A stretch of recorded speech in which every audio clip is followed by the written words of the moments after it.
Hello friends, तो आज हम करने वाले हैं हमारे फिज़िक्स के सेकंड चैप्टर करंट इलेक्ट्रिसिटी का एक मोस्ट फ्रीक्वेंटली आस्क्ड क्वेश्चन जो कि इम्पॉर्टेंट है। तो देखते हैं क्या बोल रहा है। हमें पूछा गया है कि कंडीशंस बताओ व्हीटस्टोन ब्रिज के बारे में। व्हीटस्टोन ब्रिज की क्या कंडीशंस होती हैं ये हमें शो करनी है। तो हमें पता है व्हीटस्टोन ब्रिज क्या होता है। व्हीटस्टोन ब्रिज होता है जिसमें गैल्वेनोमीटर में कोई डिफ्लेक्शन नहीं शो होती है ना। यानी कि उसमें सम्मेशन आई क्या होता है, सम्मेशन आई हमारे पास ज़ीरो होता है ना, क्योंकि जो टोटल करंट गैल्वेनोमीटर में हमें शो होता है वो होता है ज़ीरो, है ना। ठीक है, तो इस क्वेश्चन को ना हम स्टेप्स में करेंगे। तो स्टेप 1 डिस्कस करते हैं। स्टेप वन में हम किरचॉफ लॉ का यूज़ करेंगे करंट की डायरेक्शंस बताने के लिए। किरचॉफ लॉ आपने पढ़ा होगा, नहीं पढ़ा तो अभी मैं डिस्क्रिप्शन में एक वीडियो डाल दूंगी, आप वो देख लेना, नहीं तो आप जहाँ से प्रेफर करते हैं पढ़ना वहाँ से देख लीजिएगा, है ना। तो स्टेप 1 हमारा बोल रहा है कि use Kirchhoff law to mark the direction of current such that summation I is equals to zero. क्या बोल रहा है? Use Kirchhoff's law to mark the direction of current such that summation I is equals to zero. ठीक है, अब आपको इसकी diagram याद करनी है। बहुत ही इजी वे से देखेंगे इसको। सिंपल से पहले बता, आप क्या करो, एक रोम्बस बना लो। बनाया, अब उसको कनेक्ट कर दो बैटरी के साथ। ठीक है, कर दिया। अब यहाँ से हर एक उसमें एक हमारा रेजिस्टेंस बना दो। ठीक है,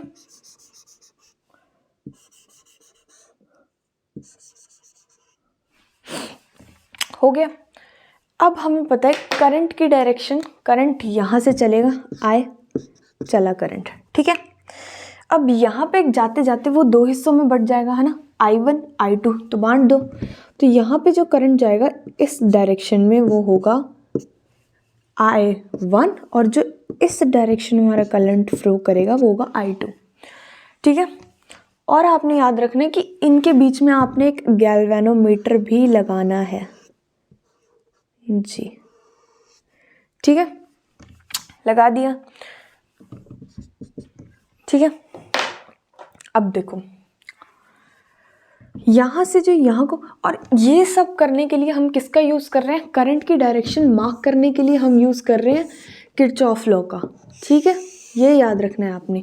ये सब हो रहा है इसके अकॉर्डिंग, इस लॉ के अकॉर्डिंग। ठीक है, अब I1 जब यहाँ पे गया तो वो दो डायरेक्शंस में जाएगा, एक यहाँ और एक यहाँ, है ना। जब I1 यहाँ गया तो हम लेट से बोल देते हैं उसको, यहाँ जो करंट पहुँचा वो था I3।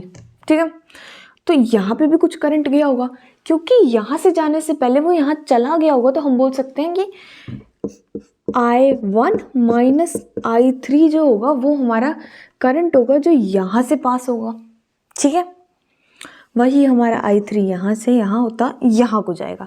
तो अब जो इधर को करंट जाएगा उसे हम बोल सकते हैं कि यहाँ का आया हुआ I2 और यहाँ का आया हुआ I3 ऐड होके जाएगा, तो हम इसको बोलेंगे I2 प्लस I3। ठीक है, ये यहाँ का करंट हो गया। अब इसको नेम करना भी बहुत इंपॉर्टेंट है हमारे पास। तो let's say this is R P, के रेजिस्टेंस हमारी P है, दिस इज आर Q, ये हमारा R हो गया, और इसको कुछ भी बोल दो, let's say this is T, PQRT। ठीक है, कर दिया हमने। अब हम लगाएंगे अपना सेकेंड स्टेप, स्टेप 2। स्टेप 2 क्या बोल रहा है हमें कि from the figure applying Kirchhoff loop law, triangle law तो आपने पढ़ा ही है ना।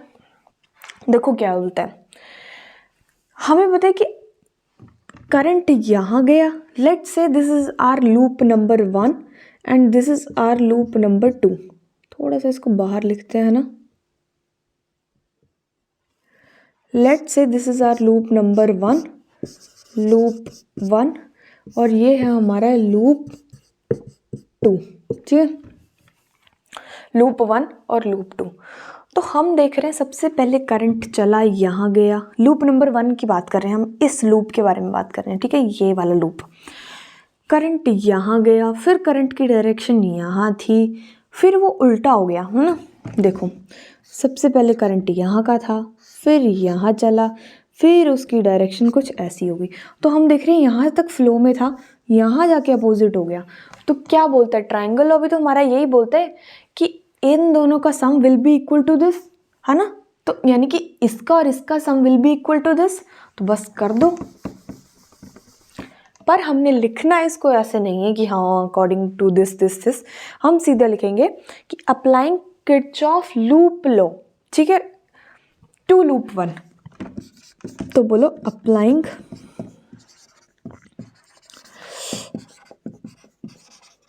किरचॉफ लूप लॉ,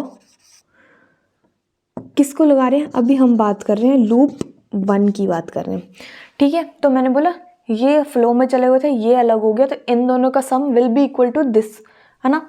तो यहाँ पे क्या बोल देंगे हम कि Pi1 plus Gi3 will be equal to इसके बराबर, यानी कि Ri2, ठीक है।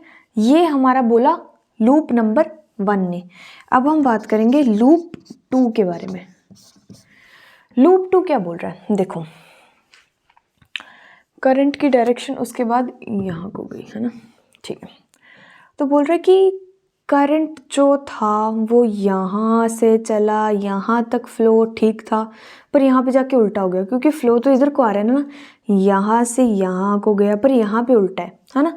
तो हम इसको क्या लिख सकते हैं, इन दोनों का sum will be equal to this का सम, तो कर दो बस, यानी कि इसका और इसका, यानी कि I3 प्लस, यहाँ पे G जरूर डाल देना, I2 plus I3 T will be equal to क्या होगा, I1 माइनस I3 Q, ठीक है, इतना क्लियर है, ठीक है। अब देखो, अब हम करेंगे अपना स्टेप 3।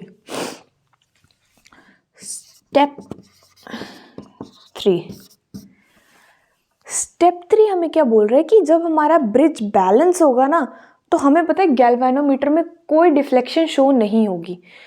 जब हमारा व्हीटस्टोन बैलेंस होगा, हमें यही तो पता है ना कि जब व्हीटस्टोन बैलेंस होता है तो गैल्वेनोमीटर कोई डिफ्लेक्शन शो नहीं करता है ना।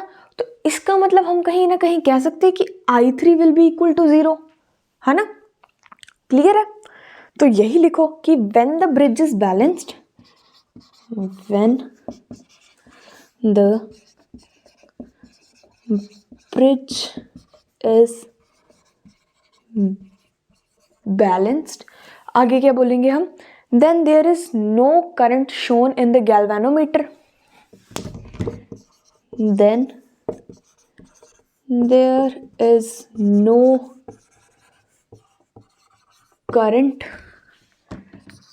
shown in the galvanometer। This means क्या, therefore हम बोल सकते हैं I3 इज इक्वल्स टू 0, है ना। तो बस इन दो इक्वेशंस में पुट कर दो, इस इक्वेशन और इस इक्वेशन में I3 को 0 पुट कर दो। तो यहाँ पे करते हैं, अब लूप को थोड़ा सा ऊपर लिखते हैं ना, दिस इज आवर लूप 2। तो यहाँ करते हैं, अब इसको देखते हैं। I3 को हमने बोला कि 0 पुट कर दो, है ना। तो P1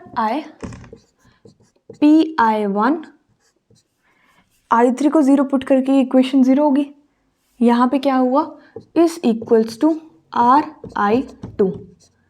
ठीक है, ये हमारी इक्वेशन नंबर 1 है। इक्वेशन नंबर 2 के साथ क्या किया है हमने, I3 को 0 पुट किया, तो ये 0 हो गया, इसमें I3 था, इसमें क्या बचा I2t, या फिर बोल सकते हैं TI2 इज इक्वल टू, यहाँ पे I3 था, I1Q बचा है ना, I1Q, ये हमारी होगी सेकेंड। ठीक है, क्लियर है। अब कुछ नहीं करना, इन इक्वेशंस को डिवाइड कर दो, है ना। तो चलो डिवाइड करते हैं। अब देखो ये इक्वल में ही है, तो हम क्या I1 वाली साइड्स को एक तरफ और I2 वाली साइड्स को एक तरफ लिख सकते हैं। यानी कि हम लिख सकते हैं कि TI2 इज इक्वल टू, क्या I1 था, I1Q था। ठीक है, इसको लिखा। अब हम इन इक्वेशन को डिवाइड कर देंगे। सो बोला कि डिवाइड 1 and 2। डिवाइड करने के बाद हमें पता लगा कि PI1 QI2 I1 is equal to RI2 upon TI2। I2 से I2 कैंसिल, I1 से I1 कैंसिल, क्या हुआ हमारे पास PQ is equals to RX RT, है ना। तो लिखो P upon Q is equals to RT। यही हमारी कंडीशन होती है कि इनका रेशियो, इन दोनों का रेशियो और इन दोनों का रेशियो, P और Q का ratio will be equal to T और R का रेशियो। यही था हमारा ऑल अबाउट किरचॉफ लॉ, यानी कि P upon Q is equal to R upon T, P upon Q is equals to R upon T। यही था हमारा Kirchhoff condition for balance Wheatstone bridge. एक बार फिर से देखते हैं इसको थोड़ा सा, कि ताकि हमें रिकैप हो जाए, है ना। क्या सबसे पहले हमने बात की, कंडीशन बताओ व्हीटस्टोन ब्रिज के बारे में।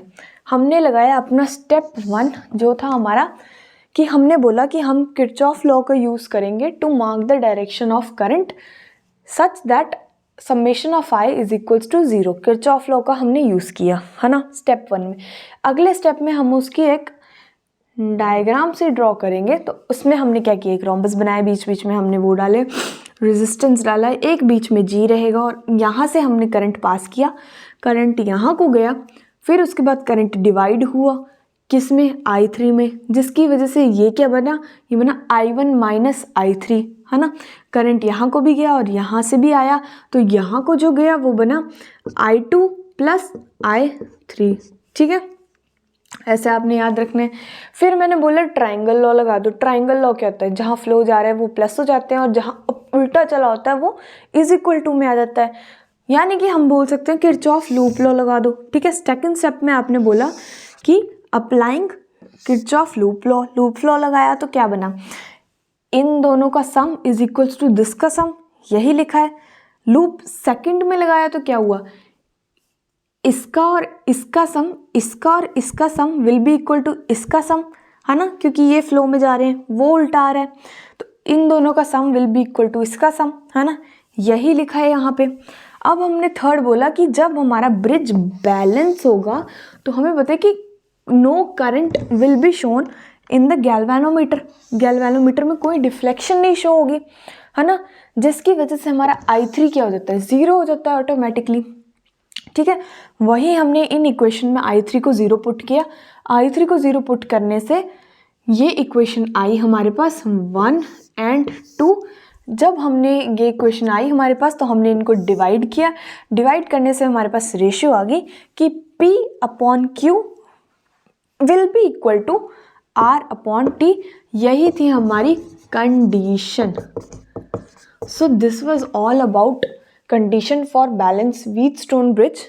I hope you understand. Thank you so much for watching.